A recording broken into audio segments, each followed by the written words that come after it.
नमस्कार प्रणाम बा आप सब भोजपुरिया भाई लोग के। आप लोग कैसा नहीं, हमके आशा ना पूरा विश्वास बा कि आप लोग जरूर खुश होखब जा। दोस्तों, दुनिया में बहुते लोग के पास रुपया पैसा होला। बहुत लोग जब रुपया पैसा के देखेला तो उनकर दिमाग चकरिया जाला। वो लोग ये सोचे लगेला लोग कि हम ई पैसा के कैसे पाई। लेकिन दोस्तों, सही मायने में कहल जाता बहुत ऐसा लोग हवन जे ये पैसा का उपयोग सही ढंग से ना कर पावला। दोस्तों, वो पैसा का सही ढंग से उपयोग ना कर पावेला आदमी और वो के फिजूल खर्चा करेला और वो पैसा के फिजूल खर्चा में लोग उड़ावे लगेला, ओकर मतलब ना समझ पावेला। तो चलिए दोस्तों, यही पर आधारित हम एगो छोटी सी कहानी आप लोग के बीच लेके आयल बानी। लोग अपन 2 मिनट समय निकाल के ये कहानी के जरूर सुने। एक समय के बात दोस्तों, एगो रमेश नाम के लड़का रहेला। ओकर उम्र लगभग 20 साल रहेला। ओकर पापा एगो भट्टी का मालिक रहे। रमेश की जिंदगी में कब्बो कोनो चीज़ का कमी ना होला। ओके खाए पिए पहने घूमने के हर चीज़ का सुविधा रहेला। लेकिन ओकर एगो आदत रहेला कि वो फिजूल पैसा का खर्ची ज़्यादा करेला और फिजूल पैसा खर्च कैला की वजह से ओकर पापा तंग आ जाला और उस मन ही मन सोचे न कि अब हम एक विषय में का करी, एकर कैसे सुधारी। उनके दिमाग में एक दिन एक आइडिया आवेला। रमेश का पापा ओके अपने पास बुलावेला और कहे न कि रमेश, आज से तोहके खाना तबे मिली जब तू हमके रोज 1 रुपया लिया कर कहीं से देबा। रमेश वो बात की चिंता ना करेला और वो हंसत खेलत चल जाला और वो अगले दिन अपने दादाजी से 1 रुपया मांग के अपने पिताजी के दे देला।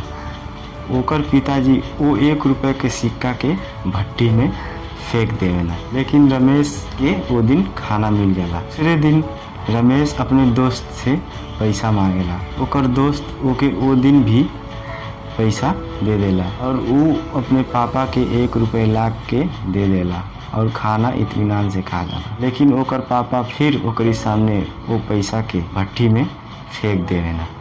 रमेश के दिनचर्या ऐसे ही चलत रहेले। एक दिन तो वो अपने माताजी से 1 रुपया मांगेला और अपने पिताजी के ले आके 1 रुपये दे देला।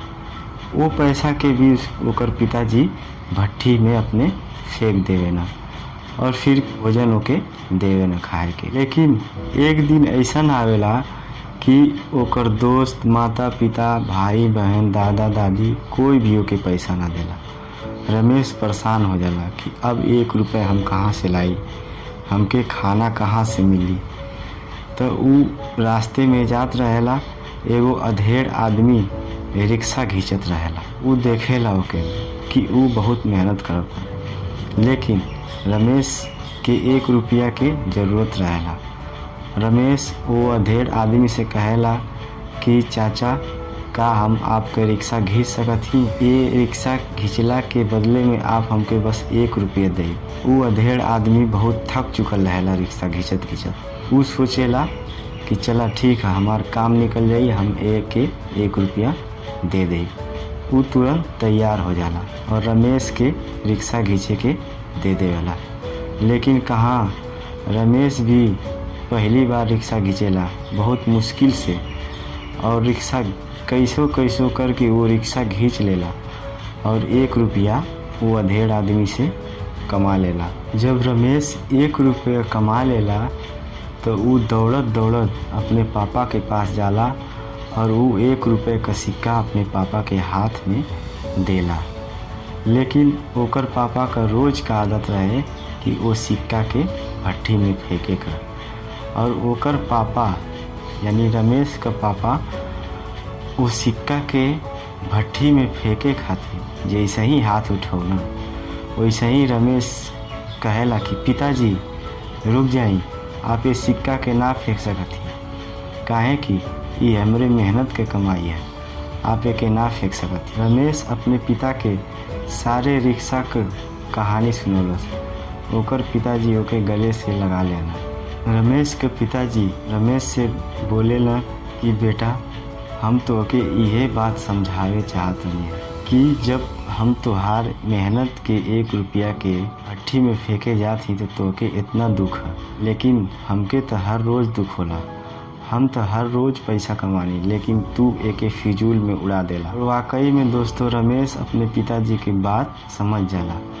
वो दिन से दृढ़ संकल्प लेला कि हम आज के बाद कबो फिजूल खर्ची ना करब। दोस्तों ये कहानी के यही सार है कि आप पैसा के सही जगह उपयोग में लाई, पैसा के फिजूल खर्च ना करी, पैसा के ऐसा जगह उपयोग में लाई ताकि आपके परिवार के भी फायदा हो।